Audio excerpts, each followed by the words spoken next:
What's up, everybody? We are finally here. We're finally ready to roll with the very first episode of Appalachia Behind the Ropes.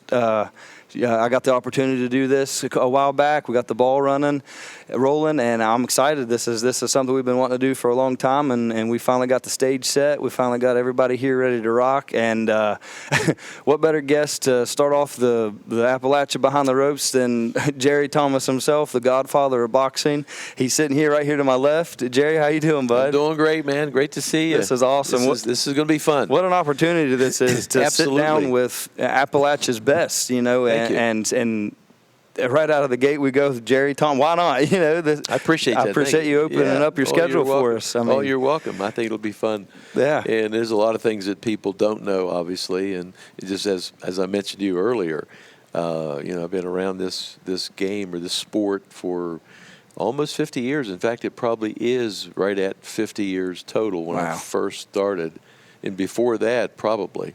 Before that, so there was some stories before Toughman that we'll have to dig into here in a little bit. Before amateur boxing and pro boxing and pro-am boxing, then Toughman. So basically, you guys see Jerry Thomas dressed up in the nice tuxedo on Friday, Saturday nights throughout the winter time. You get to hear his preacher voice on the stage, but you don't know behind the ropes of Jerry Thomas, and that's what we're here for, to dig a little bit, to get some things we just don't know about you that we may want to know. There you go. You might not want to know some of it. Well, we're looking forward to hearing both. All right, buddy. Well, we might as well start with the very first question, and it's like, what inspired you to do Toughman? Who? Actually, it goes back. I have to go back, and again, as I mentioned, I'll try to make it brief as I can. But my involvement in boxing actually started when I was a kid, 10, 12 years old. My father was a boxer. Wow. Yeah, you didn't know that either. I didn't know that. Yeah. 2 minutes in, we're learning there stuff. There you go. It's kind of neat. So my father and his 5 brothers, there were 6 boys, 2 girls. Okay, back in the day when they were growing up, and this would have been in the 30s and early 1940s, the Golden Gloves was a big thing, and a lot of young men got in the Golden Gloves. Right. So they all boxed in the Golden Gloves, pretty much. And then he later was in the Army, and he boxed in the Army. And so he knew how to fight. Mm-hmm. And I think, and I can't remember exactly what age, but it was somewhere between age 10 and 12, when I was 10 or 12. In the neighborhood, there were 3 or 4 older boys that kind of hung with younger guys. And like, I might have been 11 or 12. These guys would have been 15 or 16. So a big difference. And when they got bored, they would beat the shit out of us and, or slap us around. Right. And one day, we were at the neighbor's house in the front yard, and there was 6 or 8 kids, and there were a couple of the older boys there. And my father was sitting on the porch, the front porch, and we're right next door. So one of the older boys decided that he was going to smack me around or wrestle with me or something. And so I come home, and, of course, I've got a torn shirt and a bloody nose. And he said, this is not, good. So he went out and he bought a set of boxing gloves. Bought a set of 16-ounce gloves. Okay. And he said, okay, son, every night after dinner starting next week, I'm going to give you boxing lessons, right? From Dad, who is a current boxer. Yeah, well, he was a former boxer at that time. Yeah. He's probably in his, 30s at that time. So and he stayed in shape. He coached baseball, and he was a tough guy. Mm-hmm. So we start out. And after dinner, there's a hallway in our house, and he's teaching me the basics, keep your hands up, and the 1, 2, and we're moving around. It's a small area, not much room, and I accidentally punched him in the nose harder than maybe I should have, and it was a reflex reaction. He punched me back. Right. Well, you got to keep in mind I'm 11, 12 years old. He's a grown man. Grown man. Yeah. And so when he hit me with a left hook, I think, and the front door to our house was at the end of that hallway, and that front door was half glass. Okay. Oh no! I went through the door. I broke the glass. Went through the door. That is. It was a pretty good punch. That is great. Dad was letting you know, hey. But he didn't mean to, right? Unfortunately, and just a reflex as a fighter. We tried to explain to Mom, and she didn't. She didn't get it. She was mad, and I bet Mom was boxing his ears later that evening. Oh yeah. Well, what happened the next day? He worked at Union Carbide. He worked in the factory, and I went to school, and while I was in school and he was at work, she burned the gloves. Oh. Back in those days, we had a can out in the back of the house and, in the yard, and you burned your garbage in. There was no garbage collection at that time, that area, I guess. And she burned the darn gloves. And we came home. We were bummed out. I only had like one. It might have been the second night. Yeah. I don't think it was the very first night, but the second lesson, I go through the door, break the glass, and she's mad.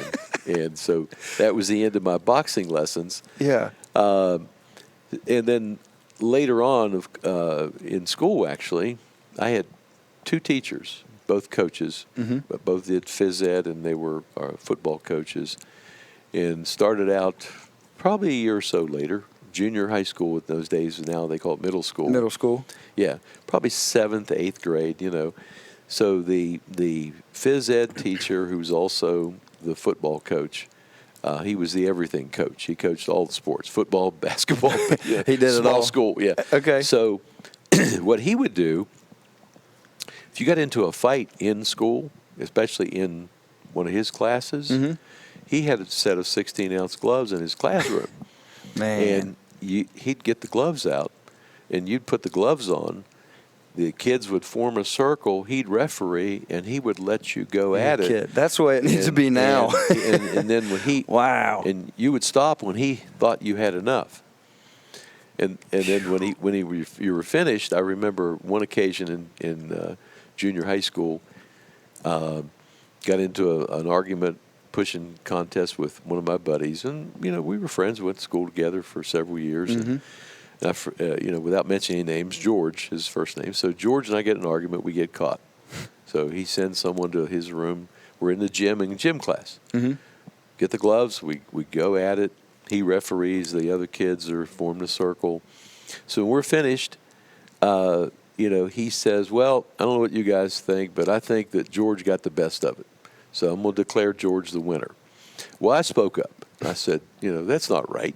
Look at his face or something. He's got no blood going on. Yeah, look at his face. Look at his face versus mine. So this is a classic. He says, well, I'll tell you what, we'll take a vote. So he was also the shop teacher. Okay. So in the shop class, he made his own paddle. And his paddle, they paddle kids back in the day. They can't do it now. But so his paddle was a 2x4 that he put on the lathe and made a handle on it. And he drilled holes in it. So it was like a bat. And if you got whacked with that paddle, you felt it. So he gets the kids lined up on the edge of the basketball court. And he said, we'll take a vote. But before we vote, he sends a kid to the classroom to get his board. He stands in front of these guys with that board on his shoulder, and he said, okay, anyone who thinks Jerry won, step forward. And he didn't say he's going to whack him, right? But he's standing there with that board on his shoulder, so no one voted for me, right? So I spoke up again. I'm probably 12, 13 maybe, and I spoke up, that wasn't fair or something. He said, so tough guy, so maybe you should put the gloves on with me. And he's a 35, 40-year-old man. He's a 6'2", 225-pound guy. Physically fit as a coach, I'm sure. Yeah, and I'm a kid. So he puts the gloves on, and I still have my gloves on. And he wants to box me. So I said, screw this. I took off running. And I'm running in the gym. Oh, my. And he's chasing me. And he's yelling, stop, you bastard. A grown man chasing you. He's chasing me in the gym. Wow. The guys are laughing. I'm halfway laughing, but I'm not. You're scared. I'm scared because I don't want to get hit by this guy. Yeah. So he finally corners me. And he gets me cornered. And the gym was a concrete block facility or area. So he's holding me with his left hand, and he's reading me the riot act, right? Okay. And he's got his right hand cocked. And I know he's going to whack me. I know I'm going to get drilled. So, but he paused and cussed me a little bit and yelled at me, and so he threw the punch, and I dodged it. I slipped the punch, just barely. Okay. And he hits the concrete block wall and broke his hand. You're kidding. No, true story. He got in big trouble. He's got a cast on his hand, and but then later on. That was only one I can think of in that era. So later on, I'm in high school now. Okay. Mid-Victory High School in Clarksburg, West Virginia. Same scenario. The coach is my homeroom teacher, the phys ed teacher. You know, he didn't do shop, this guy. But he was a great guy, in fact. So he had the same routine, the same policy. If you got in a fight in class, he'd put the gloves on. You square up with the gloves. Square up. The other kids would form a circle, and you beat the hell out of each other until you're done, or until you got tired, and then he'd let you stop, I guess. But that was about the time that Muhammad Ali came on the scene. Okay. And Ali, of course, was talking all the trash that he talked. The best at it. Yeah, exactly. He was not only the probably the best fighter that ever came around, but he was the best talker. But watching him box, I picked up a few moves, right? And so I got into it one time, and one of my classmates. So I ended up doing some of the stuff that Ali did in the ring. Just watching him. I'm moving around, watching the shuffle, and the rope, and all that stuff. And the jab, and it's intimidating to some other fighters. And of course, there was no question, who won that fight. But so I've only had those two that I could think of back in the day. But so I had some experiences when I was a kid with boxing, and my father and I used to listen to fights on the radio. Back in the day, I grew up in the 50s and 60s, so in the late 50s, the big fights would be on the radio, and we'd listen to them. And then later, when we had a television and we could watch them on TV, we'd watch the fights together. And so he was, of course, former fighter, big fan. I became a fan as a kid. I never knew that about your dad. Wow. And so, that flash forward, my brother, Tommy, was 5.5 years younger than myself.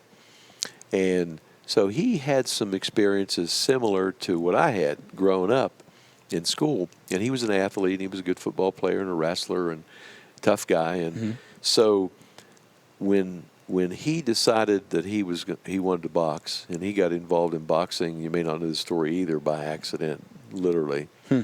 He was attending some amateur fights in Weston one night, and he was sitting in the audience eating popcorn and drinking a pop, and had just had a couple hot dogs, and someone didn't show up. And they came into the gym, small show, a few people there, just amateurs, and they're looking around, and someone said, hey, they needed a heavyweight. They said, hey, Tommy's here. Let's see if Tommy will do it. Oh, my gosh. So they get Tommy to fill up the card, because this guy didn't have an opponent. The guy they wanted him to fight had 10 or 12 fights, and he was real mouthy. And Tommy turned the promoter down. He said, no, man, just had a couple hot dogs. I'm eating popcorn. My belly's full of soda and corn and hot dogs. Yeah. I'm not ready to fight. Yeah. And I've been lifting weights, and I just came to see my buddies. And so the guy they wanted him to fight was standing behind the promoter a few feet, and he spoke up and said something smart like, don't worry, come on, I won't hurt you. I'll carry you, or something like that. And pissed him off. So he said, I'll tell you what, I'll do it, but you don't have to worry about carrying me. So he borrowed some trunks from someone. Oh, my goodness. Borrowed a mouthpiece, I think. And the trophy from that fight, which was the earliest or the fastest knockout recorded in Lewis County, is at the Clarksburg Museum. It's 27 seconds, I think, for the first round. He knocked him out in the first round. Oh, he knocked the guy cold, and it scared him. And what a story! Because they had trouble getting the guy to wake up. I mean, he was out. Wow. Out, and so he got scared a little bit, and he was afraid he was going to hurt somebody, and because he was big and he was strong, he was lifting weights, and so he didn't want to do any more fights. And the guys that were running the gym and training guys, they talked to him a few times. And finally, after about six months, I guess, he got bored. And he decided to go to the gym. Mm-hmm. And he goes to the gym and learns how to box in a little bit. Not long, they enter him in the Pittsburgh Golden Gloves as a novice. You know, right. He had one fight. And so he wins the Pittsburgh Golden Gloves, you know, right off the bat. And I think his first 9 or 10 opponents he knocked out. Knocked all of them out. Knocked them out. All accident at the right place at the right time. That's pretty much how he got started. What a story. And but I tried to talk him out of it. Yeah. Because when he told me he was going to box, I was living out of state at the time. And I said, I'm afraid you're going to get hurt, little brother, and I don't want you to do it. And he didn't listen, of course. So then I had to help him, and he kept on. He was fighting as an amateur, and I was living in Wilmington, Delaware, an hour south of Philadelphia, and it got to the point where he wanted a second opinion. Some of the guys in the local area were telling him that he had potential and should turn pro. Mm-hmm.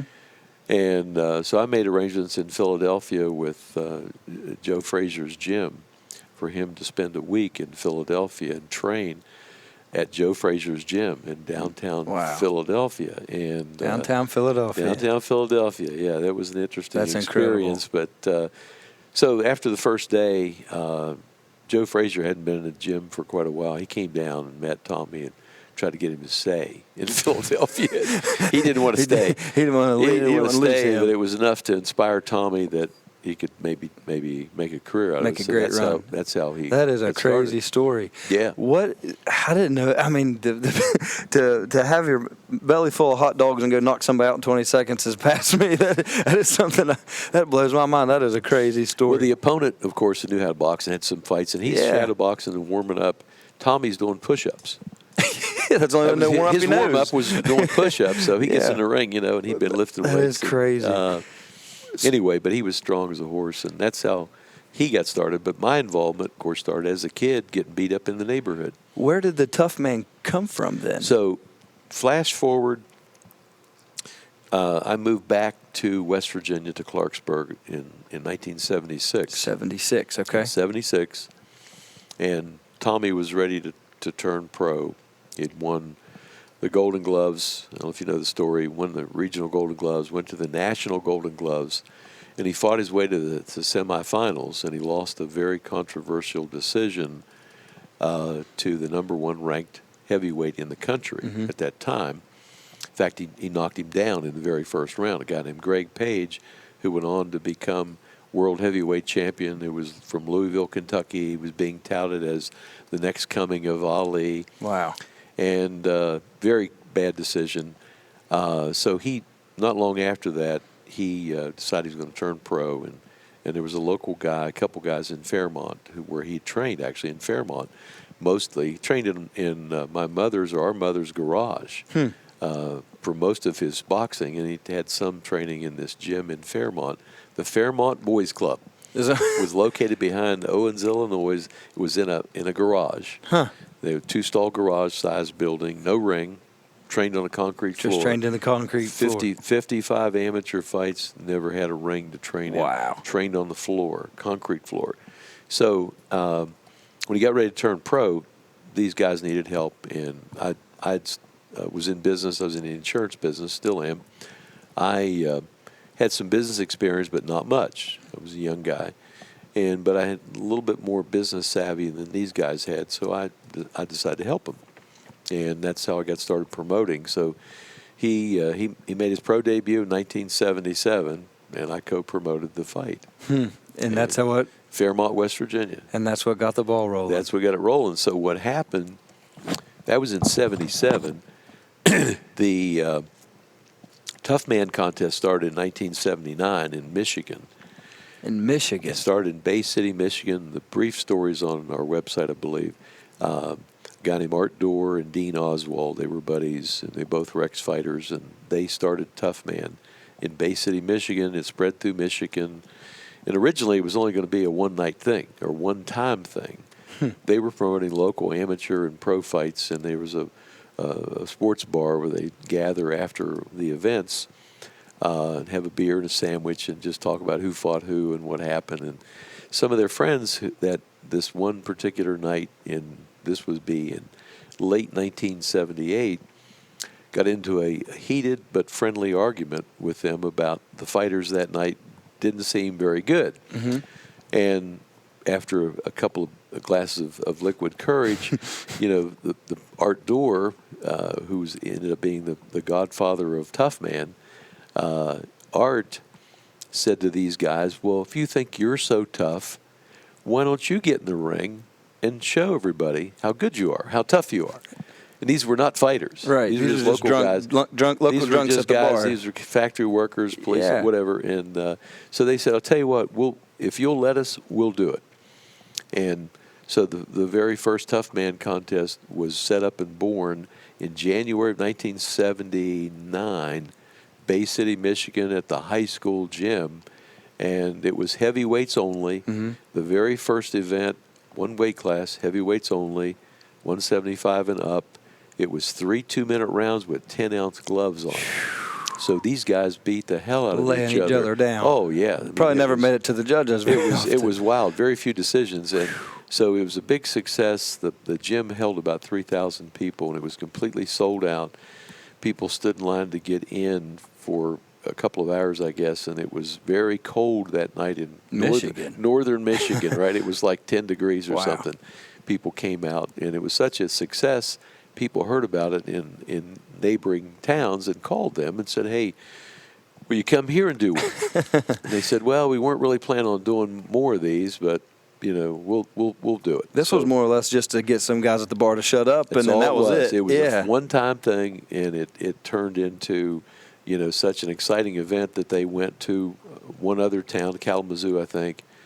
Then someone else called them. They went to another one. Then someone called from Cleveland. They went to Ohio. Oh, my gosh. And when they were in Ohio, the guy they worked with in Ohio was a local concert promoter, big promoter actually. He had friends in the concert promotions business in West Virginia, in Charleston. So they came to West Virginia. This is what became the national promoters. Okay. And someone told him that I was promoting boxing. You're putting your brother and his friends in small town in the area. So someone said, hey, you might want to call Jerry Thomas. Wow. He's promoting amateur and pro fights, his brother fights, and yada. So they called me and said, hey, this is what we're doing. I'd heard about it, but I didn't know much. Mm-hmm. And my initial reaction, this is kind of interesting, my initial reaction was, I've heard about what you're doing. I'm not really that crazy about it, but I'll work with you if you'll agree to let me put my brother on the card to get him a fight. Because I'm trying to keep him busy and get him fights. And they said, okay, we'll do it. And he was already a pro at the time. Okay. And the very first Toughman contest in this part of West Virginia was actually held in Kingwood at the Kingwood Civic Center. Okay. And the reason why it was there was kind of an accident. And I'm sure I'm getting a little bit too deep here. But no, this is so. A guy in Detroit who did the booking for these guys. He was a businessman, advertising guy. He looked at a national directory of civic centers. There's a book out. I didn't know about it. And apparently, this part of West Virginia, the only actual civic center that was listed in this book was in Kingwood. It was the Kingwood Civic Center. And they didn't know about the armories or any of this other stuff. And so they booked the Kingwood Civic Center. And, of course, they told me after they'd already contracted for the building. And I laughed. I said, it's off the beaten trail. Why are we going out there? And they said, well, we already paid a deposit. We got a contract. And we'll go there. And if it does okay, and you can change it from there or something, which I did. And, one time there. Yeah, but it was, again, it wasn't very big. And it was sold out. And we couldn't find an opponent for Tommy to fight, so he fought an exhibition bout with a light heavyweight by the name of Murray Sutherland, who went on to win the IBF, I think, or WBA World Light Heavyweight title professionally. Yeah, world he was a title. he was a great fighter. Yeah, and a great guy. He was from Scotland originally, and so we put those two together, and they did an exhibition bout. Of course, they went at it. It was a good. I bet that was a awesome. Good scrap. Yeah. And so I took over completely after that. Of course, we still co-promoted for a while, a couple of years, and so the very next year I moved the event to Fairmont, where we'd had some amateur fights. In fact, Tommy had made his debut in Fairmont. So we go to Fairmont, the Armory, which is about the same size as the Clarksburg Armory. Did the event there, got an opponent for him. He was on the card in a pro bout. Won, I think, a 5th or 6th round knockout. A pretty tough opponent. And the show was great. It was sold out. And, it was just great. So after that, someone said, well, why'd you go to Fairmont? You live in Clarksburg, Yeah. And these are Clarksburg guys. These are Clarksburg people? These are Clarksburg people. I said, well, you know what? You got a good point. So we'll move it to Clarksburg. So we moved the third bring time. It 20 minutes closer. Exactly. Brought to Clarksburg, and it's been in Clarksburg ever since. And technically 45 years at the Armory here. And obviously it's been a huge success. And, people look forward to it every year. And over time, we've had literally dozens of people, including yourself, of course, that fought Toughman, that went on to turn pro and had great careers in pro boxing. The list, I don't have a detailed list, but I'm going to put one together. Next time we talk, I'll have a list for you of all the people that have fought Toughman over the years that turned pro. Who's went pro. Wow, that would be awesome. Of course, the list is like the who's who of West Virginia boxing. It's amazing. But anyway, that's how that is awesome. That evolved. So it started in Michigan at a bar. Yeah. And then it rallied through city to city, and somehow it made its way to West Virginia. Yeah. What you was just promoting your brother at the time and a couple of his friends. Promoting him and some of his friends. I really didn't intend to become a promoter or to start a business, but I was doing it to help him. And then, of course, one thing led to another. He had guys he trained with that were friends that said, hey, will you help us? And we'd put them on the card. There were some pretty good fighters in the area. And so we did several events, and we did pro-am events. And we did some, straight up all pro fights as well. But most of them were pro-am events. So it was one of my questions here was, what named Toughman? And it come from Michigan. That is a really cool story. Actually, it was started in Bay City, Michigan. Wow. Art Dorr and a guy named Dean Oswald. Dean Oswald. Both ex-fighters. Do they stay in contact with you? Or? Oh, yeah. We awesome. were partners for years. In fact, we were co-promoting for the first 2.5 years, and they kept growing. They in the heyday, Toughman was in 44 states. No way. Yeah, in Canada. Huh. So, of course, I did some events in Ohio, and we've had some pro fights, of course, in Pennsylvania, and did rough and rowdy events in Rhode Island, Wilmington, Delaware, and we're getting ready to try to put some rough and rowdy events maybe in Ohio. I just got approval for state of Pennsylvania, which has been closed to Toughman and Rough and Rowdy for 40 years. So we got the green light for the first time. Got the green light. Wow. Took a year. Now, okay. So far, we just got the green. We have the green light for Rough and Rowdy in Pennsylvania, and just waiting on our friends at Barstool Sports to get caught up with the football show they're doing now with Fox Sports, which is taking up a lot of their time. They're doing a show every Saturday, as you might know, with college football. So, it's been busy. A lot of things are going on. We've had 9 events this year, I guess, maybe 10, 9 or 10. Lost count there. And you're busy year-round now. Back in the day, honestly, I don't know how we did it, honestly, but there were years where we did 20 events. All total. Goodness, that's multiple. That's 2 or 3 a month. Yeah, I mean, we were doing. We at one point we were doing 12 or 13 Toughman shows a year, and then we would do pro boxing events in between. I did a total of, I think, about 60 events between Mountaineer Racetrack or Mountaineer Casino and Wheeling Island Casino a few years back, and about 30 in each one, actually 35, I think, at Mountaineer, and 28 or 30 at Wheeling Island, and a lot of pro fights there, of course, and a lot of people that were former Toughman champions who turned pro, and fought there. Dakota Linger's uncle, Justin, we got to get him on here. Oh, wouldn't that be lumberjack. Awesome. You ever met him? I do. I remember him. I don't know him, but I remember him. Okay, he was a 3-time Toughman champion when you could only win 2. He fought in 2 different weight classes. Oh, they would allow people to drop down to another which class. we quit doing because it wasn't fair for a heavyweight to cut to light heavy and get 6 jackets. Yeah, exactly. And he got 3, and then he turned pro and he won the state title. And he fought at Wheeling Island Casino, and actually I think he also fought at Mountaineer Casino on some of our events. But we had some huge events there. We had names like Hector Camacho. Oh, we had Camacho Jr. there, his son. We had the Butterbean. Butterbean was huge for a long time. Yeah, we had Roberto Duran there. Wow. We had Ali's daughter, Layla Ali. Didn't she end up beating Christie in her later year? We'll get on that later on. Time. We'll save that for another day. But yeah, actually, I co-promoted. She's phenomenal. Layla Ali's second professional fight. You did, and it was at the Mountaineer racetrack. Back in those days, they had the arena that they had was actually, we called it the Grandstand Arena. It was actually in the grandstand, in the front of the grandstand building at the racetrack. I don't know if you've ever been up there, but and it seated about 2,500 people or so. But the ring, they created a platform, 40 by 40, in the front of the grandstand that they did concerts there as well, but we did boxing there 3 or 4 times a year or more, and that's where Duran fought, Camacho fought, Camacho Jr. fought.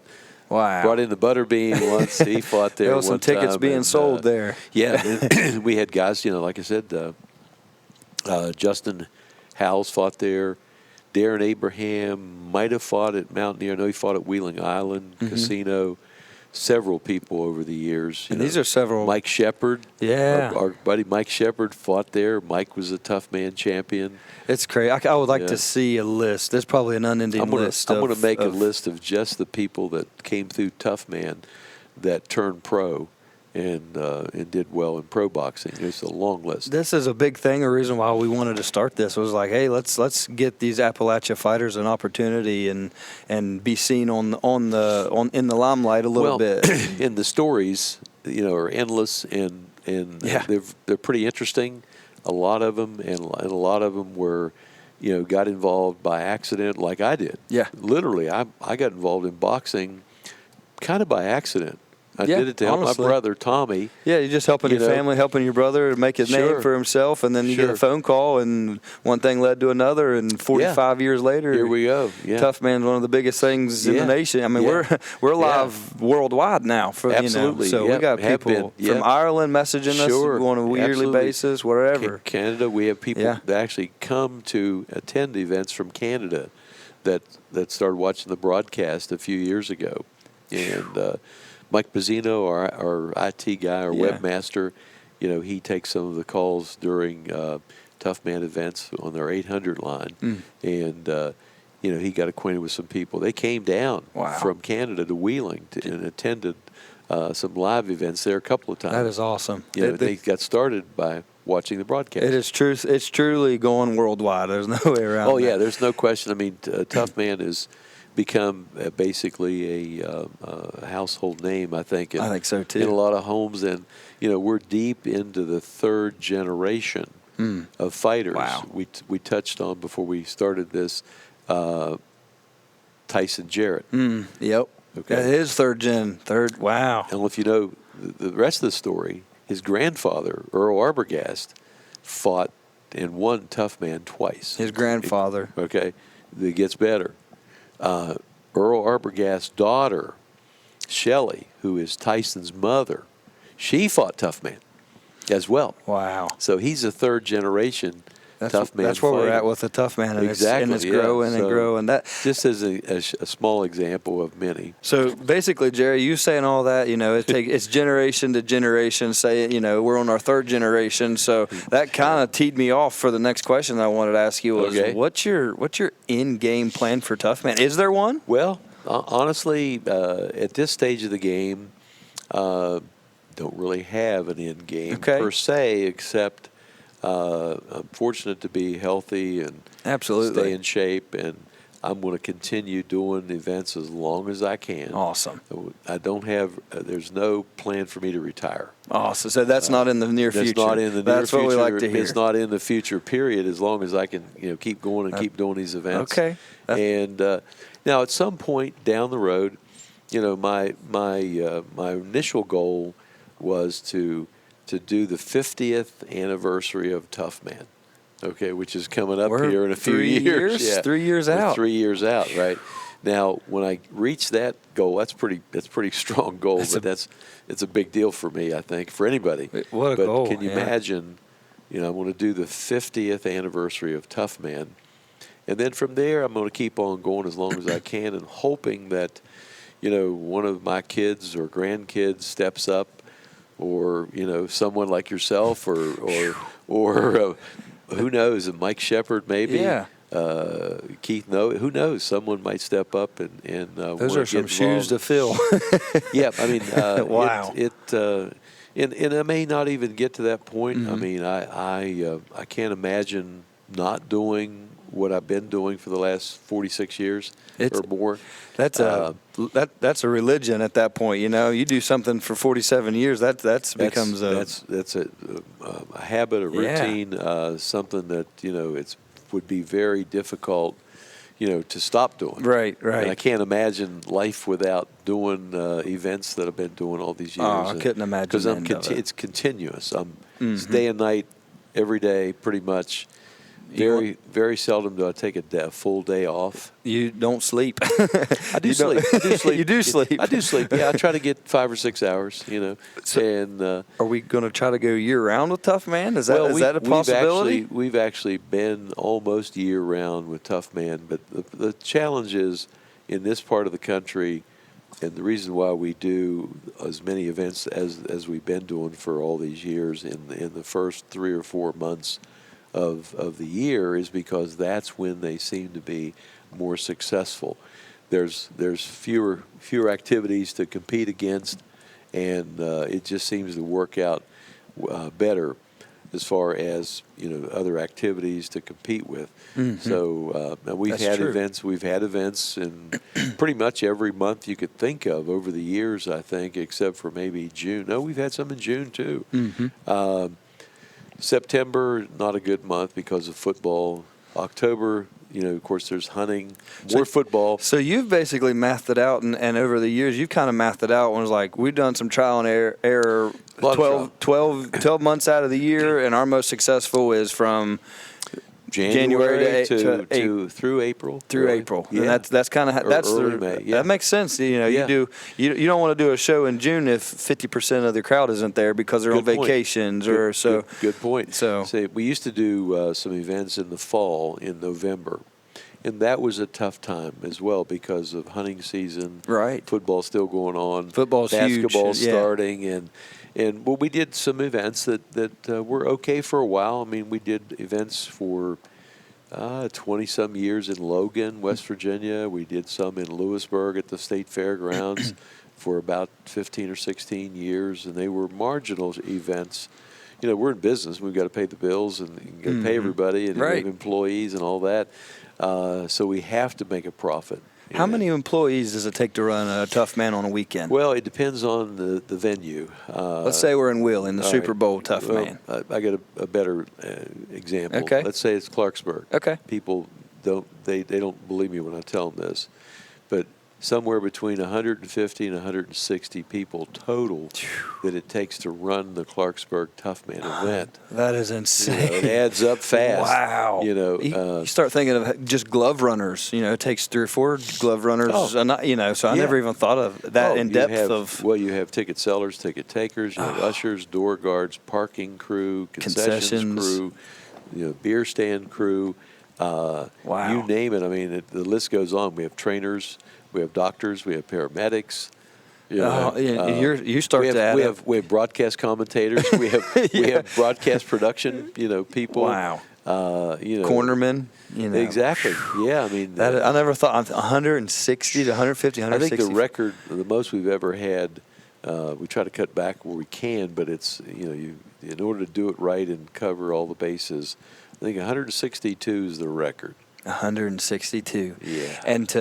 And in 2 nights and 4 hours events apiece, you're conducting everybody. That's that's a lot of heads to take care of. Yeah. Well, we plan, a lot of planning. Yeah. A lot of preparation, and fortunately, a lot of people that are involved that have been involved for many years. Good example, PZ Parker. My assistant. She's been with me 36 years. Has PZ been with you that long? 36. Wow. 36 years. I mean, she's part of the family. Right, There are other people that have been involved for 20 to 30 years or so. How about that Tim Wheeler guy? How Tim Wheeler, the Sandman, has been with us and been involved in this for over 30 years. Actually, it's 35 or 36 years, I believe. Is he that old now? Yeah. Oh, he started when he was a kid. He started when he was in grade school. And but yeah, there's people that have been involved with us and been involved in these events, for 3 decades or more. And of course, it's an enjoyable event. It's a lot of fun, a lot of work. Oh my gosh, But we enjoy it, and it gets in your blood. It's kind of like the circus or the carnival. Once gets in your blood, Once it's in there, you can't. It's all you want to do. Yeah, well, exactly. It's a regular routine. Well, you was talking about how many employees it takes, how much effort it takes one weekend to work, and that just kind of leads me into the last question. We kind of teed these off pretty good. We just discussed how many people it took to run the Toughman and get it going on a nightly basis. How many people did it take to get this movie Beatdown going? That was incredible. That was a lot of people. I really hadn't thought about that for a while, and I'm not sure offhand. What did it take to get that going? Was it just a phone call? Was it? Oh no. I'll be honest. I'm thinking back now because we were involved in a couple of movies. Right, yeah. This isn't the first time. Of course, we could talk about Kern Sheldon for a couple of days. Right. But his history and his success. And of course, I don't know if you know the story. When he started, he's been involved in recording some boxing events for several years, about 5 or 6 years now, maybe longer. But when he first got involved, he decided that he would go train and learn how to box and enter a Toughman contest and experience it for himself. So he had a better insight on what it was all about. And he actually fought in the Elkins Toughman contest.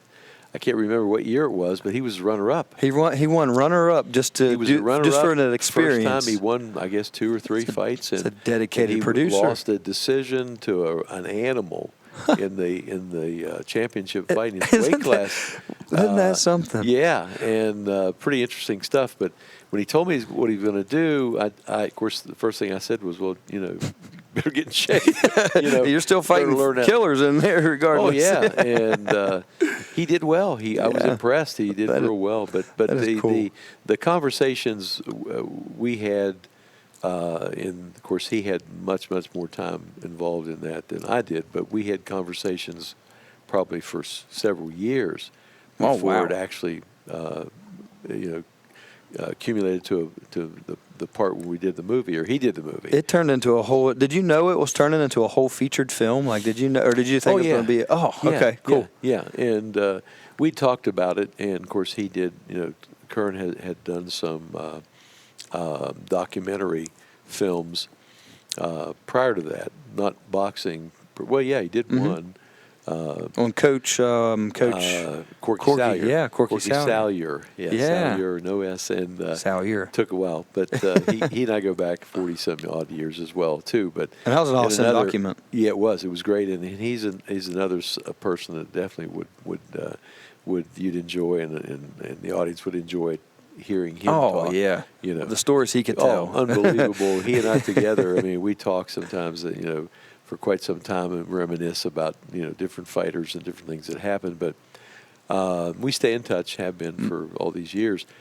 But to answer your question, it took a lot of people, and it took quite a while. Kern Sheldon and his team did a great job. piecing it all together, and you guys did a great job in your involvement in that. I mean, it was crazy. It was interesting. You remember how you was talking about earlier, being at the right place at the right time and not really making plans to do something. That was basically what happened with me and Curran. I was just here sparring one afternoon, and Coach Tim, I think maybe you texted us, hey, some movie producers are coming, wanting to shoot a little film of you all sparring. Right. Yeah. And that was all I knew of them, just a handshake. And not too long ago, maybe you or Tim gave them their contact information, to them. And I was getting a text from, hey, you interested in doing a part? I'm like, yeah, I'll do a part as long as I don't have to talk. I may be a background character or something. And it turned into a major part. I was just in the right place at the right time for that. If I'd have missed sparring that day, I'd have never had that opportunity. Yeah, what an experience. And the movie was awesome. And then it was a great movie, I think. Did it represent a tough man fighter the way you wanted? The backstory of it. I know a lot of people watching this may have not seen the movie yet. The struggles in life. I think it did, because there's much more obviously to someone participating in Toughman with the backstory or their life, the actual personal side of it. Yeah.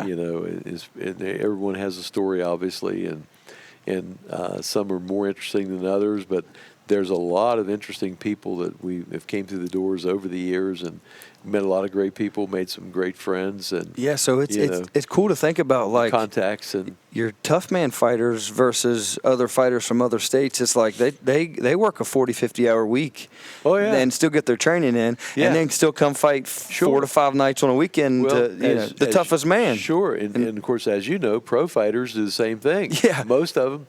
Very few don't, Appalachia boxing, West Virginia boxers are different. It's different. They're built different. It's a tough sport, and it's a tough gig to deal with and be successful in. Yeah. And you really have to be dedicated.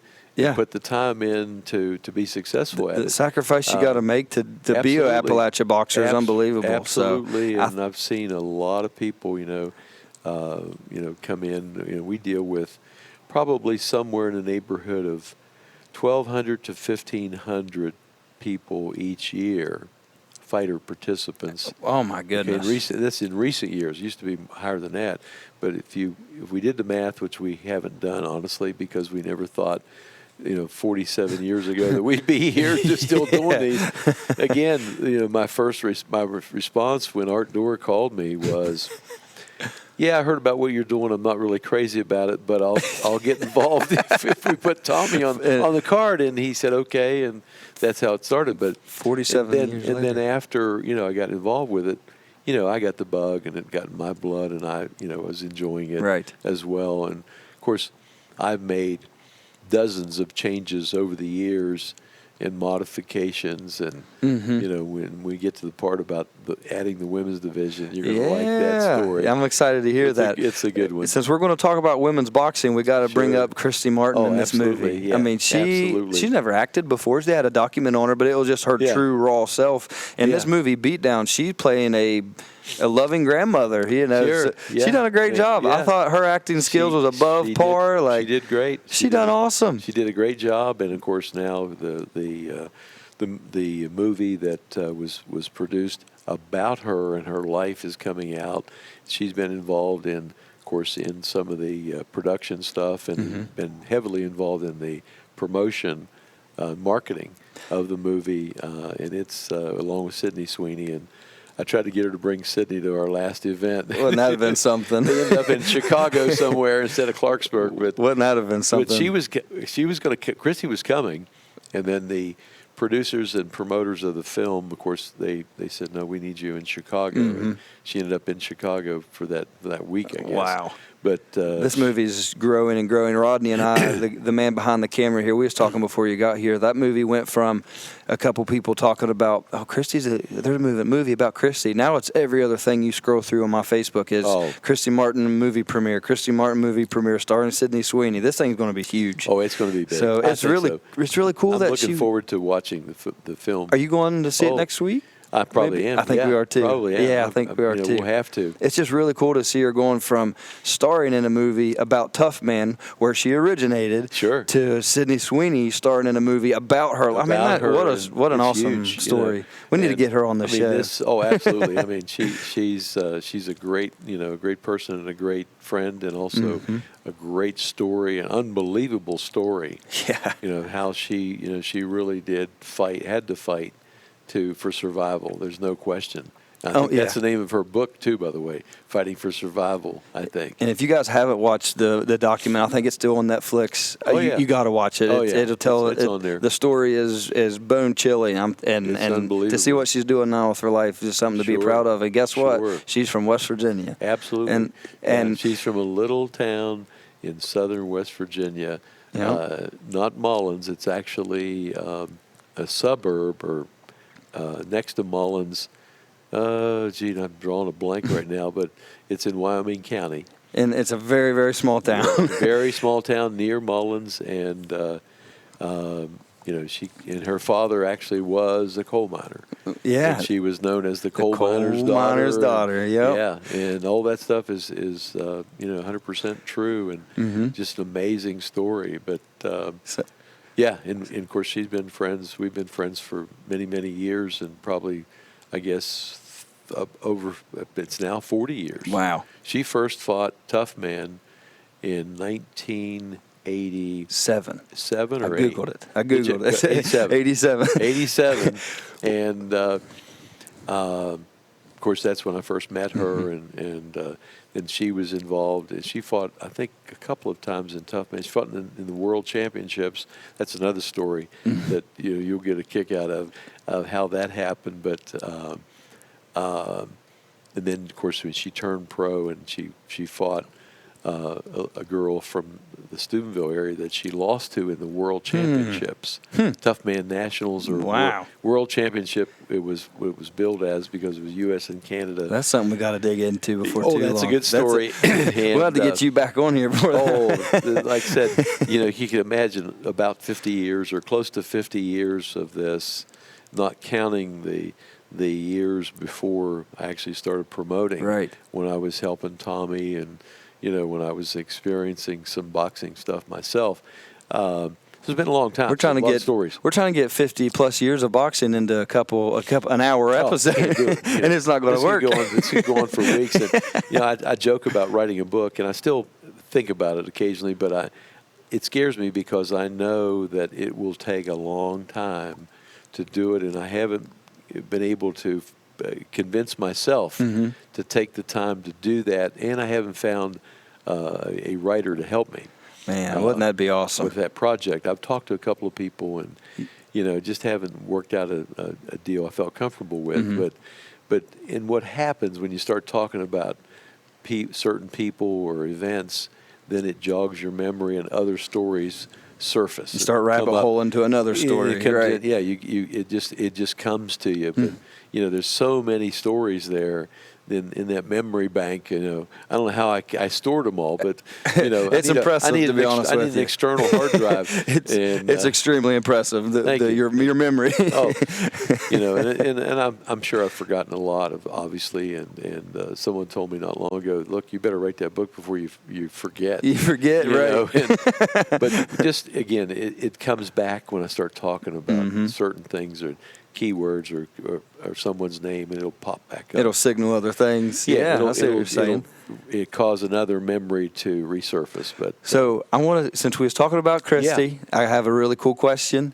Yeah. But we're not going to ask it till part 2. Okay, great. We'll save that. And the fans back home, we'll be checking it out. And, part 2 next week. You have to tune in. Absolutely. Christy Martin messaged me personally and wanted to ask you a personal question on this show. Great. So you all tune in next week, and we will catch that. Great. Jerry will catch you next week. Deal. All right, buddy. Thank you.